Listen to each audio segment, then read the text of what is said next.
Now, without further delay, I'd like to turn today's call over to your first speaker, Chuck Tomasi. Chuck, you have the floor. Hello and welcome to TechNow, the web series for ServiceNow administrators and developers on a wide variety of Now Platform topics. I am very excited that we are here today, and thank you for joining us. This is episode 56 of our series we've been doing since early 2013. Today's topic is extending IntegrationHub with custom spokes. As Marvin had said, my name is Chuck Tomasi. I am a senior TPMM with the Now Platform. That means I do a lot of platform-related stuff. Been doing this for about 10 years as a customer for a couple of years, since 2008, 2010. I've been doing technical consulting and pre-sales and marketing and a lot of variety topics around the platform, custom applications, integrations.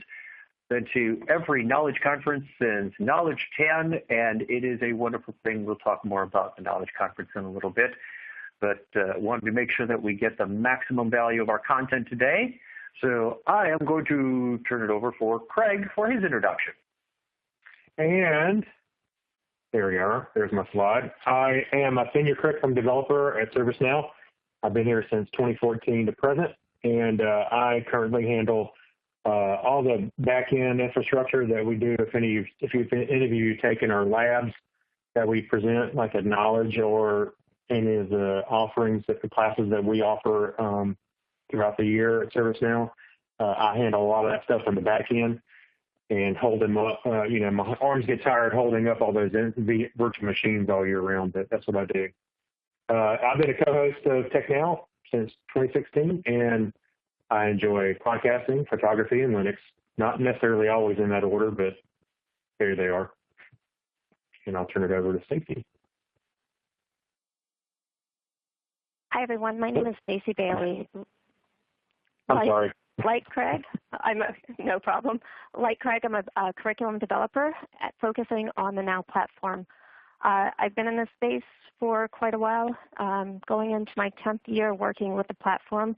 Again, like Chuck, first as a customer, then as a partner, now as an employee. So I absolutely fell in love with the platform and wouldn't like to do anything else. In my free time, I am all into gadgets and art right now. Today we've got a packed agenda. We'll begin, as we always do, with a quick tip with Chuck showing you some goodness around list searching, grouping, calculations, etc. Before turning it over to Kreg for our main topic, extending IntegrationHub with custom spokes.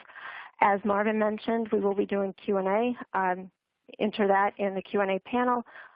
Chuck and I will be getting to that during the presentation, and hopefully we'll have some time afterwards. Before we get to the quick tip, though, a quick plug for Knowledge. Make sure that you have these dates scheduled on your calendar, May 6th through 9th. If you click the Save the Date on knowledge.servicenow.com, you'll receive email updates with kind of registration information when we post classes, etc. So make sure that you've got that recorded. And hopefully we'll see you in Las Vegas. Another quick thing to make sure that you visit is the Customer Success Center. This is located at servicenow.com/success. And there you'll find a lot of really good curated resources and quite a bit around the platform. One of the things I really, really love in the platform is a white paper. It's under Trust towards the bottom, and it's titled Delivering Secure, Scalable, and Compliant Cloud Services.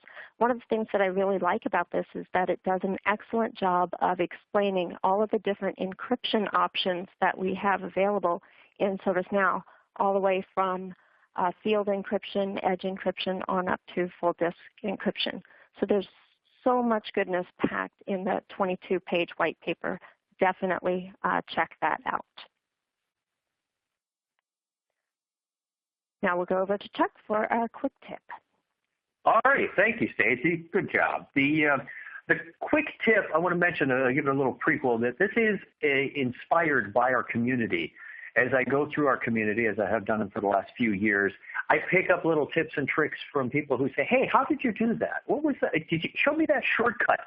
And bring them to this venue so that you can take advantage of that as well. There's a wealth of information of just little hints, nuggets, trips to make you more effective, more efficient at getting around the platform. And today is no exception. I'm going to jump right into a demo and make sacrifices to whatever deities we have that run the internet, and hopefully we've got a screen share. So this is around lists, and I do a number of things in the list, as I'm sure you do on your day-to-day job. And we have the filter to do our filtering. You click the little funnel icon and you can build up your condition, et cetera, et cetera. But in lieu of that, there are times when you just want to go to a record. And I want to say, you know, where the sender contains Fred, for example. And I can put in * Fred. And notice that what I typed in the go-to search box appears down in the sender column because I picked which column here, and then it shows up down here. Very simple. Many of you have seen this done before. It also updates the breadcrumb with sender contains Fred. So I've got that query should I want to use that again or save that and make it more complex. But there's more. Wait, I feel like one of those shows where I'm selling you something. But wait, there's more. Okay, so I can also say ends with. By using the % symbol, I can use a starts with or ends with meta string to say, let's do the recipient. And you know, I'm going to stop using the go-to filter and just show you directly from the recipient. If I want anything that ends with an I, okay, then the recipient's name ends with I, and of course I get my name twice. So it's finding all the records and appropriately updates blue breadcrumb with recipient name ends with I. So using % at the beginning is a wild card to doing that. Similarly, you could put it at the end. Anything that starts with C, not very informative because it gives the same 2 records, but it changes it to recipient name. Starts with C, yes. It ends with I, starts with C, just by using that % character. I can also do equals. So let's do, I don't even remember who's in this list. I need to look. I can also do an equal sign, which is effectively the same as a show matching. You have to say show matching. I could say equals Taylor Fogarty. Type that in, and I get that match as well. So recipient name equals exactly what you would expect. Now, wait, there's still more. I can say not equals, which is the same as filter out, and it changes the to name, not equal to Taylor, and the 2 records where Taylor's recipient do not show up there.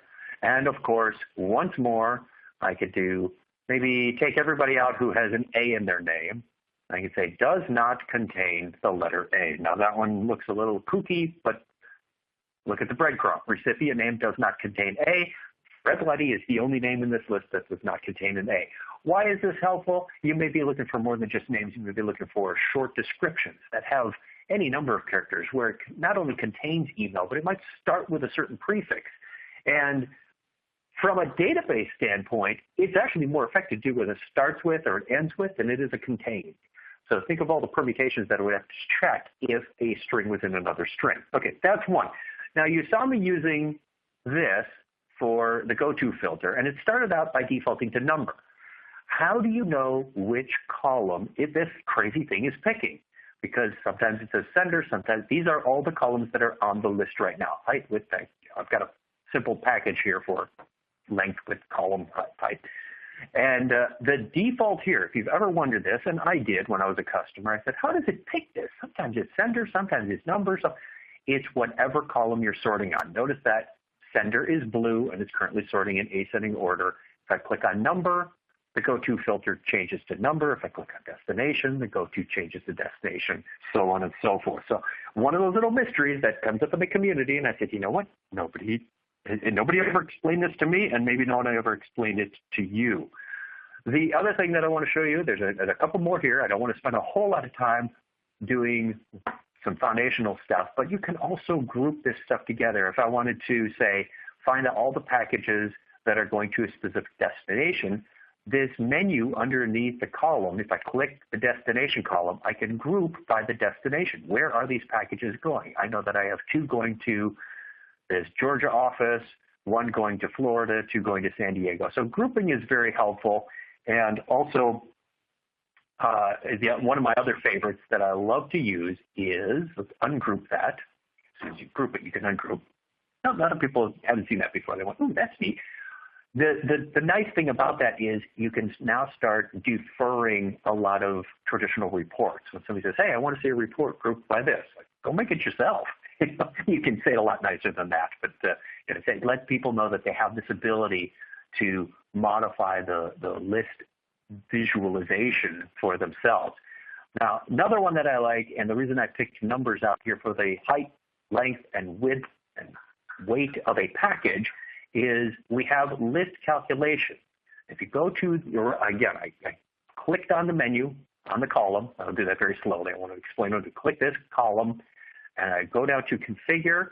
List layout, of course, tells me which columns I have in there. List calculations is a way to put a total value, minimum, maximum, average at the bottom, like a sum, like a spreadsheet. So if I put the maximum, maybe I need the maximum height of any of these packages. I'm trying to pack the truck appropriately. It now puts a 34 down here. If I need the average weight, for example, I can do it again, click over on the weight column, go to configure list calculations, and I get the average weight. And of course, I had to wonder last week, what happens if you click multiple things? Maybe we take the length and do a list calculation, and just for grins, I'm going to choose all of them. List calculations can be very helpful. Yet if you've seen this before, it actually stacks them up. So I have those all available to me. I would have thought, now average goes next to average, that maximum would be down here with maximum, but it does not. It stacks them up as you use them. Would have been kind of nice to see how the averages lined up that way. So one quick note that if you know what dot walking is, if you configure your list layout to contain a field from another table, maybe the sender's area code or whatever information is on their record, and you place it on here using the dot walk method. You could do that with configure list layout. You can't do a list calculation on a dot walked field. It has to be on this field. I'm not going to get into that right now because it's in a different scope right now. So that's the one note that I did find out is why can't I turn on a list calculation for, I was trying to walk through the points value from another referenced record. It was like I was awarding badges for employee recognition, and I wanted to sum up the points. Didn't work because it was dot walked. Did a little refactoring and put the value on the table and said, hey, this user gets 10 points for this badge. List calculation worked fine. So that is my quick tip, all about searching, grouping, and list calculations. Hope you found that useful. And with that, I'm going to end my screen share and turn it over to the big man himself today, Kreg, to show you what you came here to learn all about Integration Hub. That's right. Oh, by the way, I think if you want to start getting into group calculating some of those fields, you probably start looking at a report when you can't do it on a regular list. Yeah, one of my favorite things actually to combine the list calculations with grouping, because then the list calculations will show you all your subtotals. So that's a really cool and useful thing. If I were saying how much, because when you move packages around, you're concerned about weight as well as the dimensions of them. How much weight is going to Georgia office versus Florida office versus, and you're absolutely correct, Stacy. I'm glad you mentioned that. All right, enough with you. It's on with me. So today we're talking about extending IntegrationHub with custom spokes, and I don't know if you've had any experience with that. Hopefully, you learned something new today. But basically, custom spokes are actions for the IntegrationHub that are in a scoped application that are used and you can reuse elsewhere. So if you have an application that maybe integrates with, a spoke that integrates with, for example, and today we're going to talk about an old HR system, and you have other flows that need to use that action, you can. So you can practice the write once, reuse many philosophy with custom spokes, and also benefit from the little to no code when you're developing spokes. So let's take a look at where Flow Designer and IntegrationHub kind of fit into things. And we get this question a lot about workflows and Flow Designer, which do I use? One's new, one's old, blah, blah, blah. The situation is like this. As Flow Designer and Integration Hub become more mature, eventually, you're going to want to use those instead of a workflow. But in the meantime, workflow is not going away. As a matter of fact, it'll probably be a long time before it goes away. But for some of the things that you need to really dig in, maybe a little deeper, do some code, you can, or actually do some actions that are not available in Flow Designer, and that's frankly getting few and far between now. The workflow is always an option for you. And again, it's not like we're just depreciating it and having it go out the window tomorrow. So Flow Designer and IntegrationHub are going to be your friends going forward, but workflow will always be there, like your old friend from high school that never went away. I don't know if that's a good thing, good analogy or not. So let's take a look at the vision for IntegrationHub. And you can kind of see this nice graphic here that shows some of the spokes that we already have today and how they intertwine with ServiceNow. It gives you a single solution to quickly integrate with third-party services, as you can see, Slack, Workday, VMware, and now you can use the mid-server to even do further things in London with Actions and IntegrationHub. Again, reducing the need for no-code, so anybody with just a little bit of knowledge about what the systems are looking for to interact, as far as data you need to push back and forth, looking at their API keys, you can build these things without much code at all, if not at all. So it's intended to be reused, so that's where the reusable functionality comes from, and everybody benefits from that, because if you can write once and use it everywhere, you don't have the guy from maybe the HR department asking you to integrate with something else again because it's already done. You can just reuse that particular spoke. And there's, of course, analytics and reporting, extensibility, and all that good stuff that comes along with IntegrationHub. So if you take in ServiceNow as your single source of record for most, if not all, everything, you can extend it out to the rest of your enterprise and work with other systems. Like I said, even Office 365, which is great, because I know a lot of people use that for their internal business email and file sharing and whatnot. Sorry, I can't click the keyboard to make it go forward. So here's where IntegrationHub starts to fit in, and there's a lot of actions that are already pre-built, and you can see that list there. I don't know if you can see everything, but you can see ServiceNow Core, Connect, HipChat, ITSM, Microsoft Active Directory, Microsoft Teams, and there's more to come. I can tell you that. But it allows you to use common services. There's support for integration design patterns. Like document transfers. Your normal CRUD type actions. And you can see there for Slack, there's post a message, change the details, incident details, or post a problem. You can read and write stuff from other systems. So let's move forward here. And when you build your custom spoke, bam, you're going to see it right there at the bottom, and where it says your spoke here. Today we're going to build a spoke that pushes out maybe some HR incidents to an aging HR system. If you were at Knowledge, you probably saw my not very intuitive old aging HR system called Rest Assured HR, and we're going to be using that today, and we're going to push a simple incident. And by incident, I mean, and you'll see what I'm talking about. It's barely just a table I made to push some data around. But we're going to push that incident out to HR and get the process going where they're going to start investigating the incident, and we'll get back a status that it's in progress. And you'll see that we'll be able to push that out and get some information back. And, we can reuse this elsewhere, and I'll show you where you set that to make it more of a global thing. So if somebody else in the other side of the company is going to be talking to Rest Assured HR, they can also reuse that spoke. So with that said, let's take a look at the demo. Let me share my screen. Craig, one quick question while you're, I don't know if you mentioned it, but while you're setting up for the demo and doing your screen share, did you mention that IntegrationHub is a licensed separate product? I meant to, I'll be getting there, but yes, Okay. the Integration Hub is a separate license product, just like Chuck said. So your integration with it is very limited until you have it plugin enabled.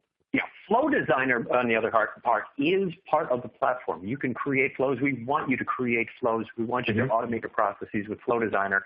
It's when you start reaching out to those external systems and doing those integrations that you involve IntegrationHub, and that's a separate license. Please talk to your account team, your ServiceNow account rep, about licensing costs for your organizations. If you want, you can try it for free on a personal developer instance over at developer.servicenow.com.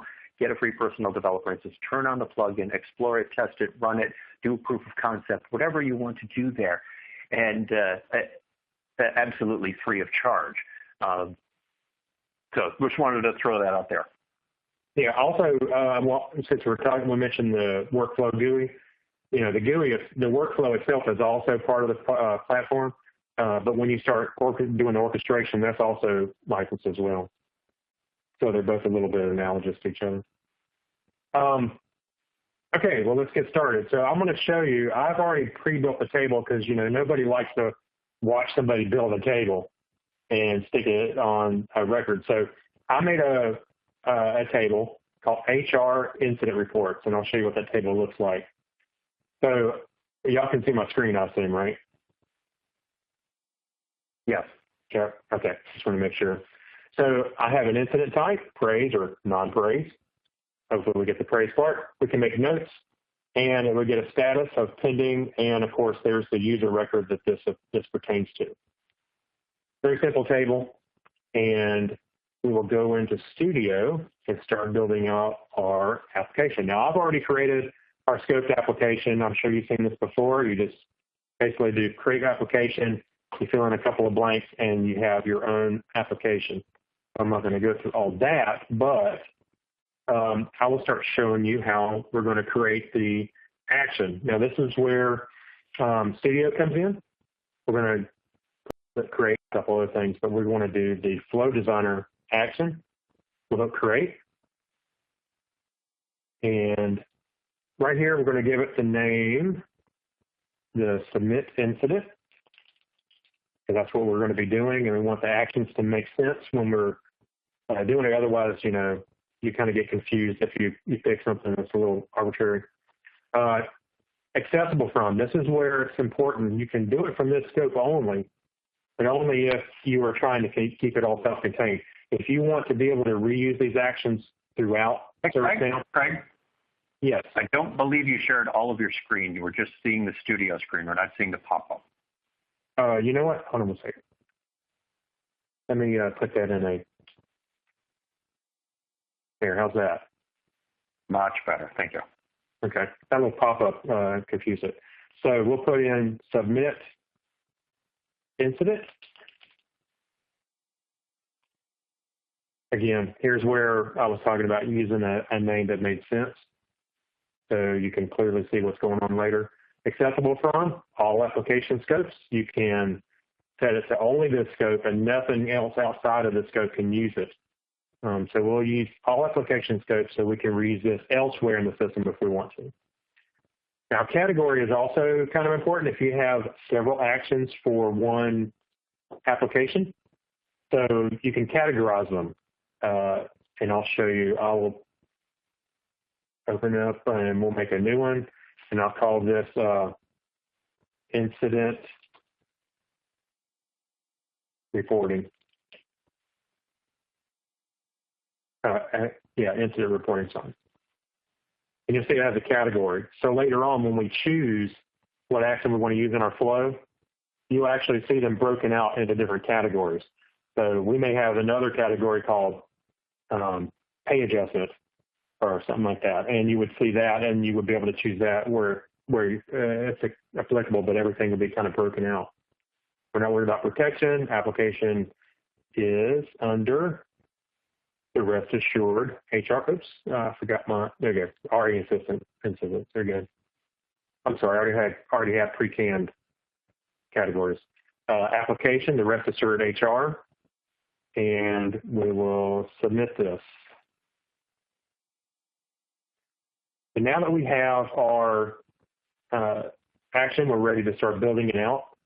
One thing to note, and this is something that happened to me and could happen to you as well, is I don't see the create an input, which is where we want to start doing. I may have to break this out a little bit, and you'll see that create button, create input, it's hidden over there a little bit. Can y'all still see my screen okay? Now that I've made it a little bit bigger. Yeah, you can also collapse the data bar on the side with those arrows on the far right. That's true. And it will appear there as well. Hey, don't come here with your fancy tips. All right. I'm the quick tip guy. Yeah. So explain what you're doing. Why do you need action inputs, and how do they relate to the step inputs?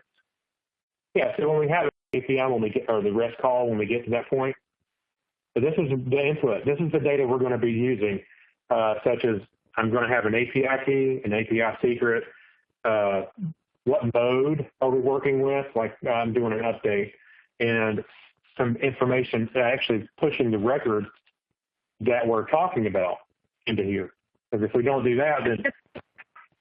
This gets into an interesting architectural design question. When you're building actions, how many things do you prompt for? I mean, this is what's actually going to be the prompt for the user building the flow. They drag your action out and they put it up there. Do you want one prompt that says, tell me about this record? Do you want 4 prompts that tell you, fields A, B, C, and D? How flexible do you make this so that it's reusable in a variety of situations versus how, as developers, we like to think of, well, if I pass more parameters, this function can do more stuff. But it also tends to be a little more confusing to the end user that's using it. It might be that you just need an action that adds 2 numbers together. Great, call it add 2 numbers. It doesn't have to do calculus and geometry and algebra, and that would be a little horrific to try and use. So think about the end user experience when you're building these actions. Yeah, and also, well, not just the end user experience, but also think about what's needed for this action to work. All right, so for example, I showed you the incident table that I made. Well, we can pass that entire record in here as one item, but maybe we need 2 other things for security, like I said, the key and all that stuff. So we'll have to add a couple of those. So some of those things will need to be prompted. Again, like you said, you want to kind of keep it simple. And to be honest with you, when I made this the first time, I had too many, and Chuck and Stacy called me out. So, so I was like, I do need to pare this down and make it a little simpler. And you'll see as I'm building this, as I'm making this, what I'm talking about. So let's go API key, and you can make these labels obviously human readable, because if they're not, then it'll make it even harder to try and use for somebody else. So if you give these labels good names, it's kind of self-documenting in a way. The record mode, and we need to pass the incident record that we're going to pull up. Incident record, and this one is going to be a little different. It's not just a string. We're going to make it a reference, because we're going to pass that record incident in, and then we'll be able to call any of the fields that are related to it, user record, and the pertinent information from the record itself. So let's do a reference, and it's going to prompt us for which table, and it's just, did I say? Oh, there it is. I could type, you're going to rest assured that incident. There's also a mandatory field, if these are mandatory, and they are. Now, keep in mind, I added an API key and a secret just to kind of replicate the kind of experience you may have when you're doing REST, because there is security. And there may be other security around it. I'm not going to go through the trouble to make a credential and everything in ServiceNow, so I'm just going to kind of wing it with some simple strings.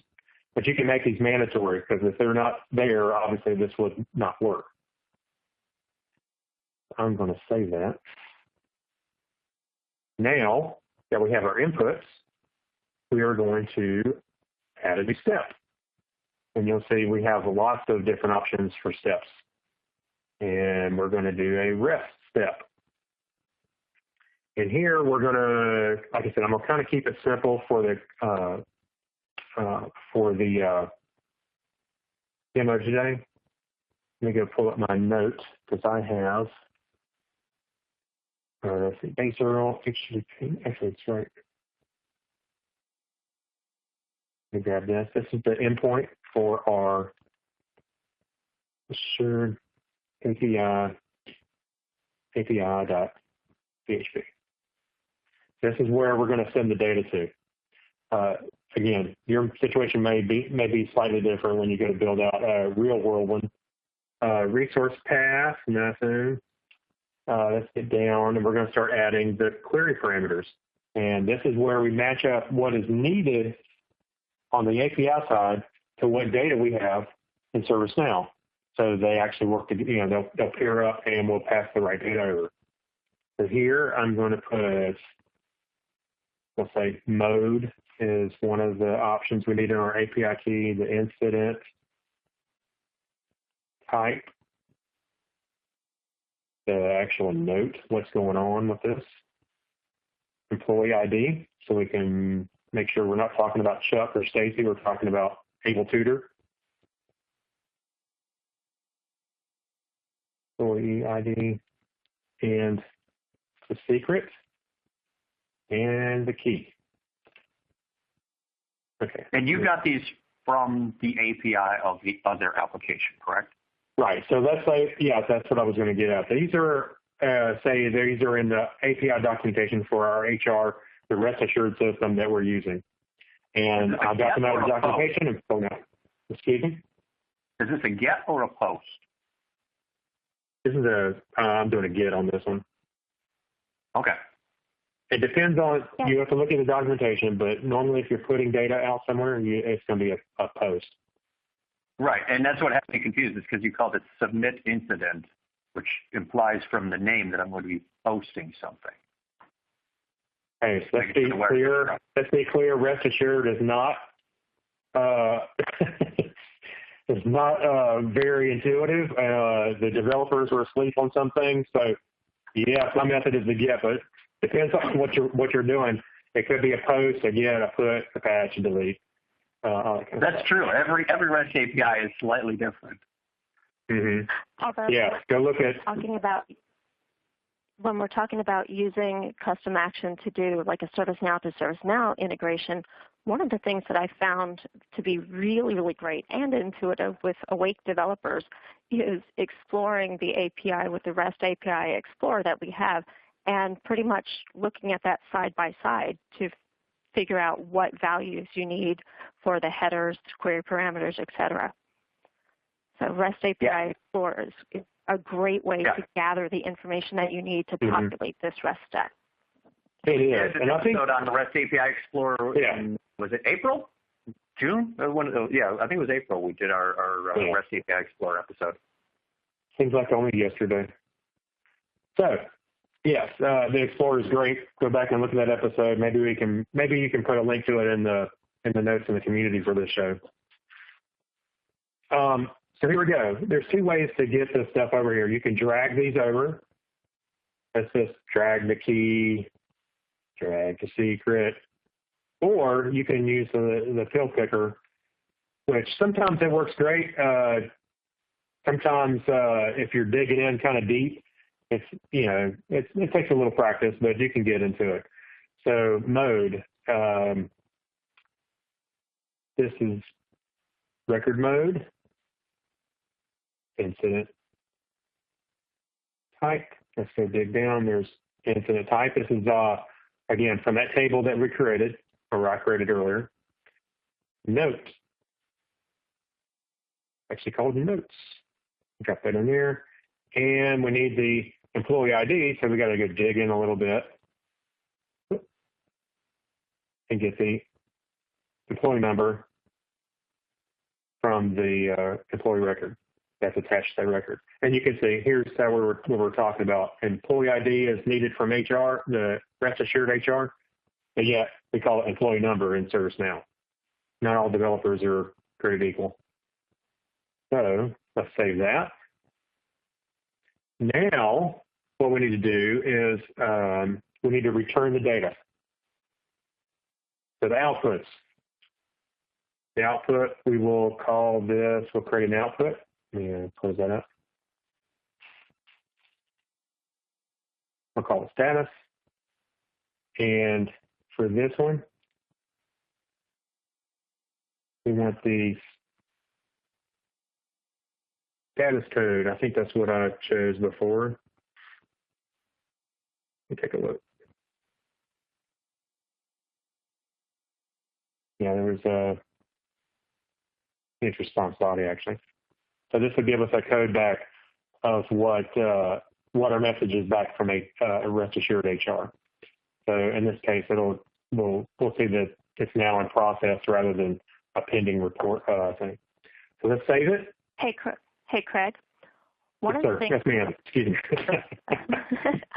One of the things to watch out for, I just had a student do this last week. They were saying that they couldn't drag the output of their rest step into the output for the action.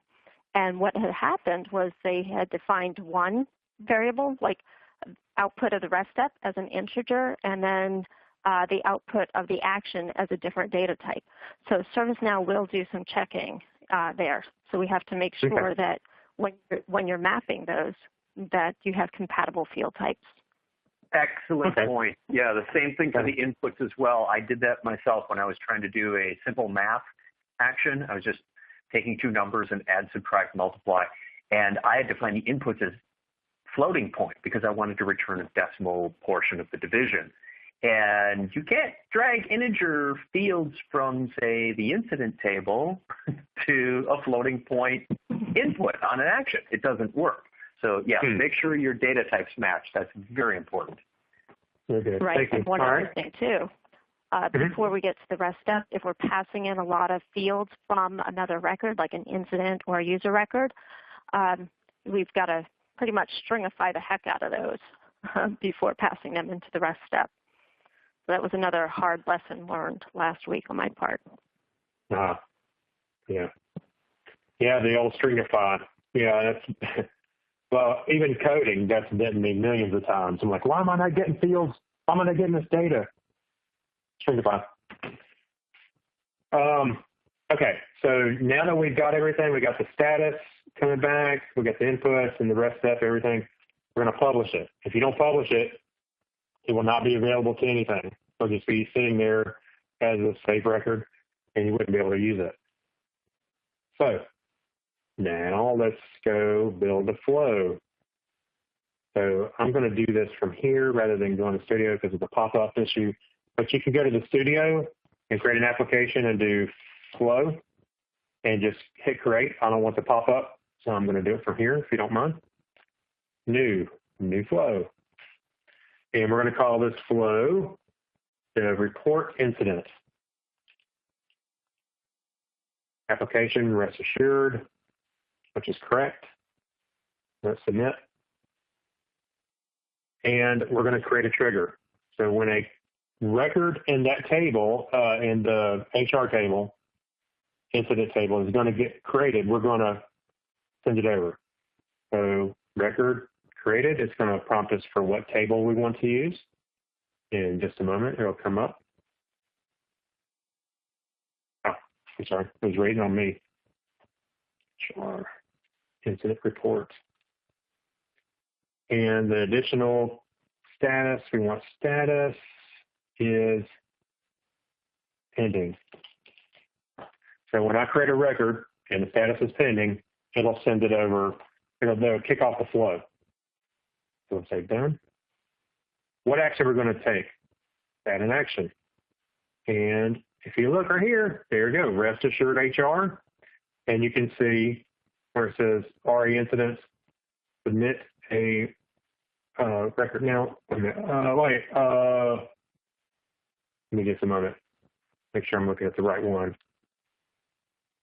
Rest assured, because I was having trouble deleting mine earlier. Yeah. All right, so API key. Oh, my autofiller is not working.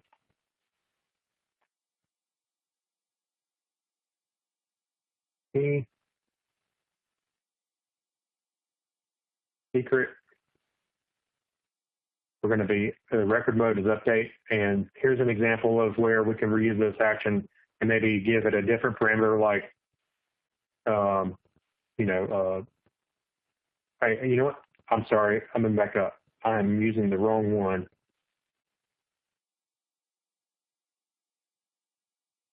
Bear with me.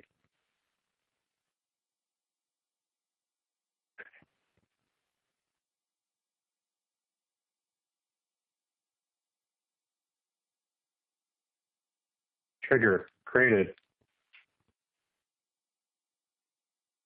HR incident filters status is pending. Done. Action. Rest assured HR. I'm going to use this one. Is that the same one?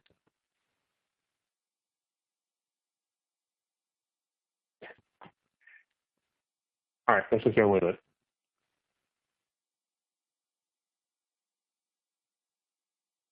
All right, and here's where we will pass it the record when it kicks off. So here, HR incident report. We're going to take that record and drop it right in there. Because remember, we said that we're going to pass the entire record over, and our action is actually going to look at the different fields that are on that record. And another option you could do for that record mode, instead of expecting a user to remember, is it update, is it whatever it is for the string, you can make a choice list out of that as well. There's different types of action inputs you can use, and I often use choice very much like you would on the form. If there's 4 elements in there, update, insert, create, delete, whatever your record modes are, you can put those into choice, and that way you prevent user mistakes. Because remember, you're not going to have professional developers building flows in some cases. They're not going to remember your APIs and what are your secret keywords and all this kind of stuff. Mm-hmm. That's right. So let's submit the incident, and then we're going to take an action.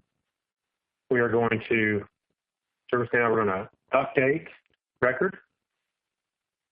We're going to take the return status.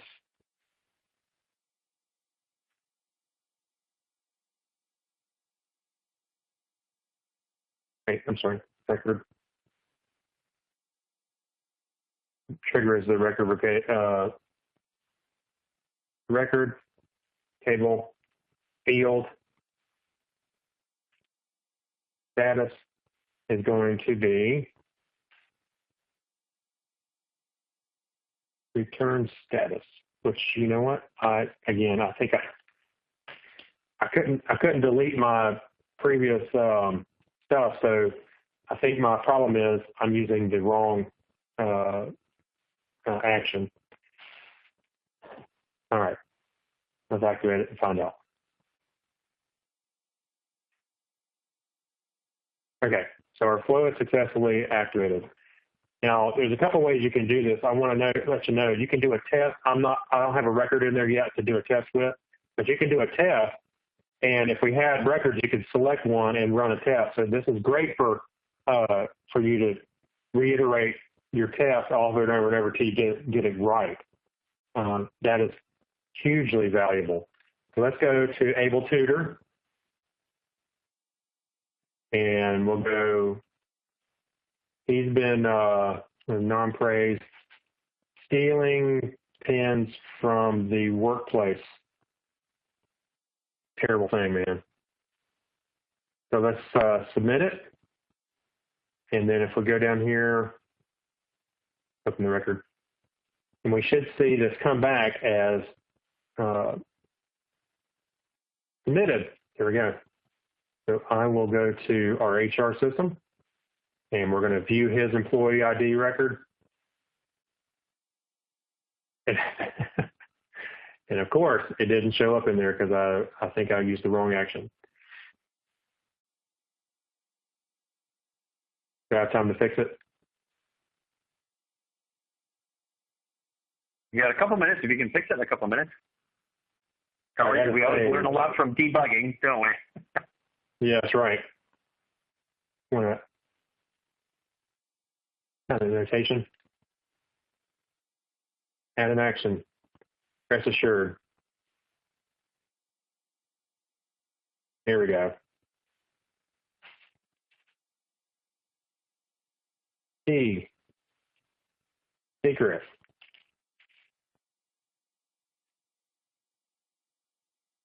Update.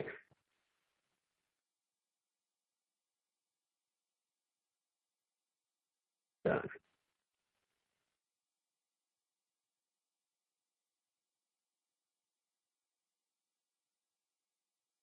Warnings. Mandatory must be filled in. I think it's actually fine. Oh, so record, trigger record, add a field, status, status.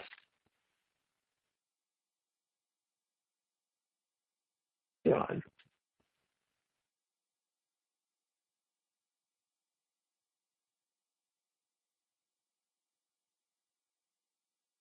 Okay, now let's delete this one. New phrase. He opens doors for everyone.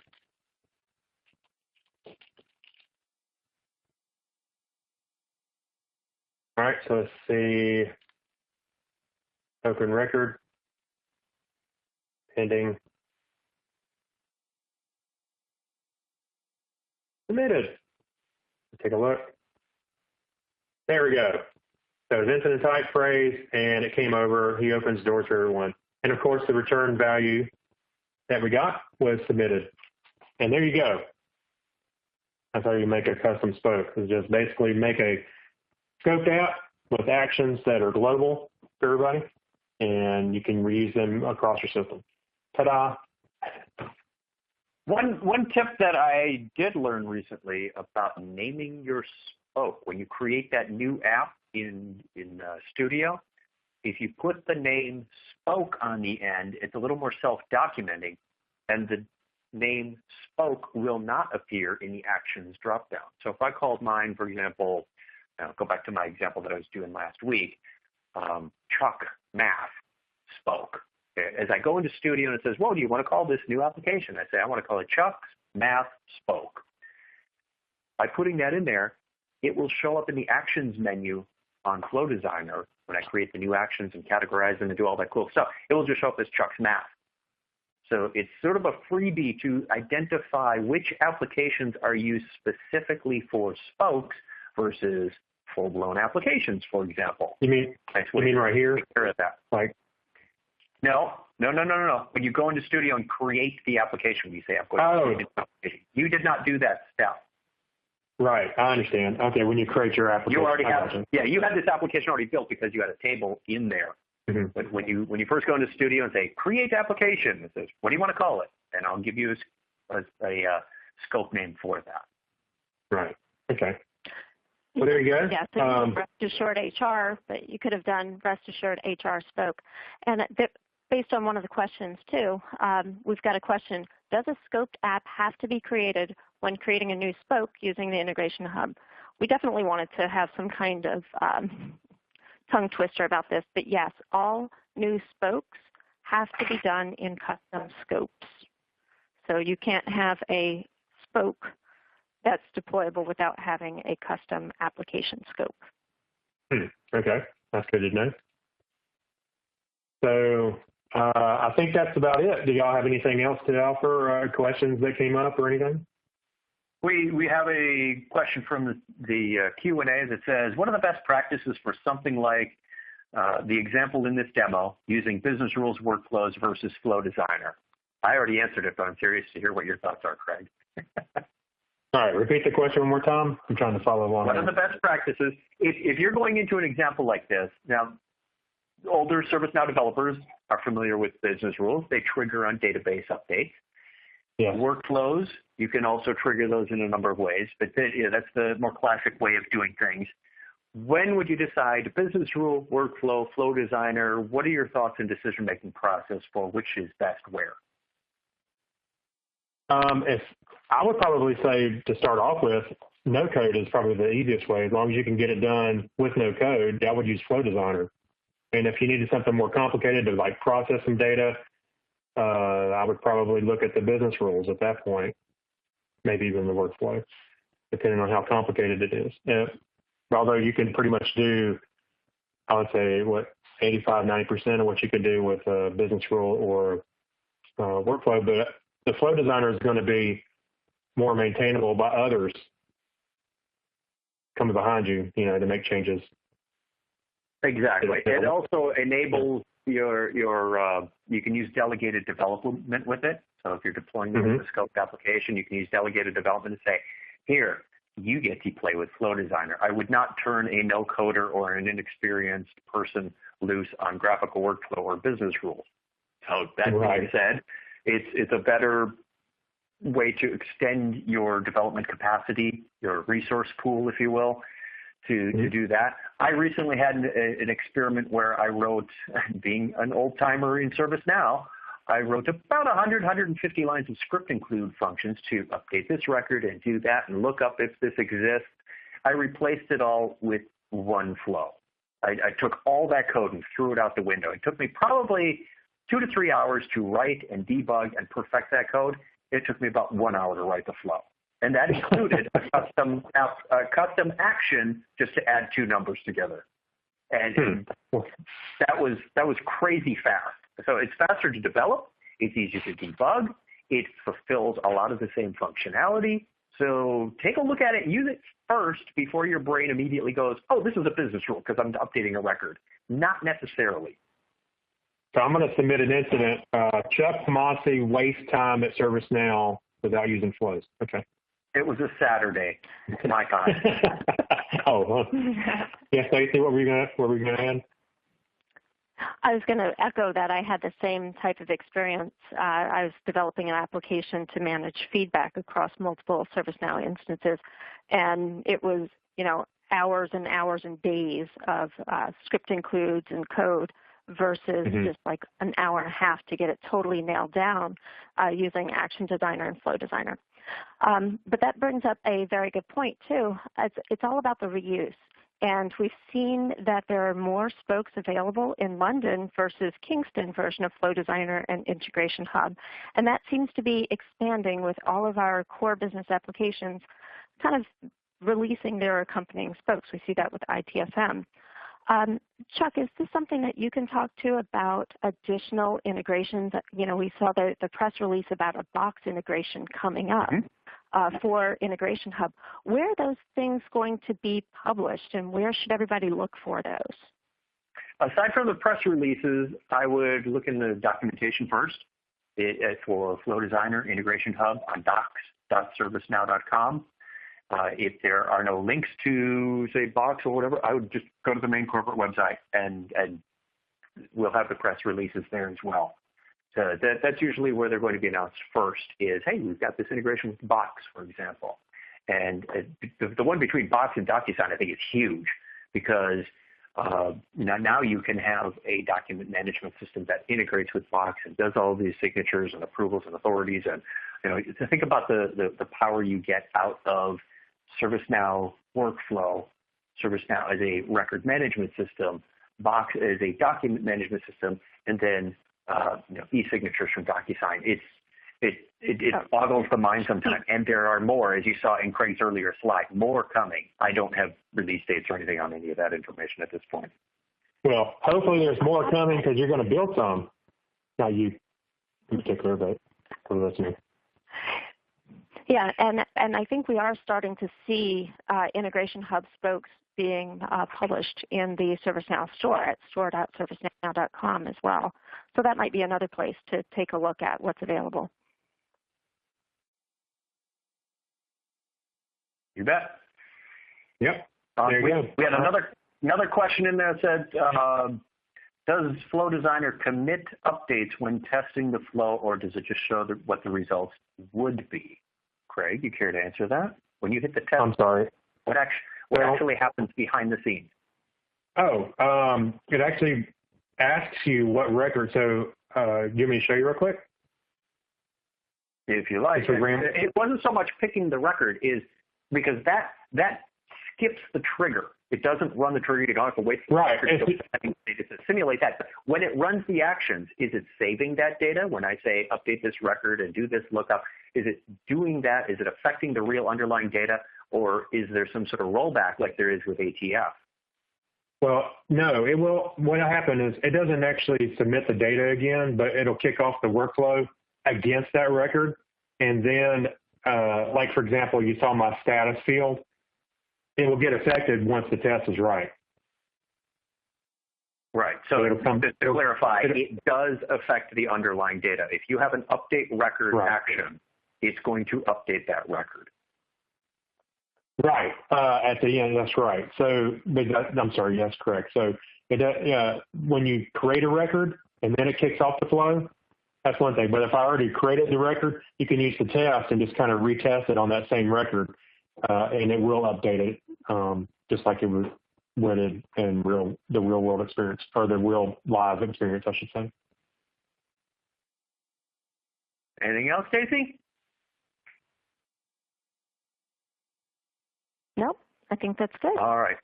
We are at the top of the hour, and I'm going to go through the quick prologue or post-log or epilogue. Epilogue, that's the word I'm looking for. Epilogue. To remind you that we do have some information that you can find in the links there, and it is in the resources links at the bottom, including getting a free personal developer instance. We had a couple of questions about that. If you want to try IntegrationHub, as we mentioned, it is a pay-for service. You can go to developer.servicenow.com, get a free personal developer instance, and turn on that plugin and test out Flow Designer. Build yourself some spokes. Get some experience with that. We have been doing this show for over 5.5 years, coming up on 60 episodes. Wow. And different topics. Looking forward to next month when we go back to some basics and show you some no-code solutions in ServiceNow. That you can find that at the bit.ly link there. And remember, any questions that we did not get a chance to answer, we tried to keep up as best we could, but also want to interact with you verbally and visually. They will be answered on the community if you go to the community link there, ServiceNow-TechNow. We'll take you there, and we'll have all these Q&A done in, give us a day or two from the time this is aired, and we'll be ready for you. So thank you very much for joining us. My name is Chuck, and on behalf of Kreg and Stacy, it's been wonderful, and we look forward to seeing you again on our next episode. Everybody take care. Thank you, everybody. Thanks, everyone. Bye-bye.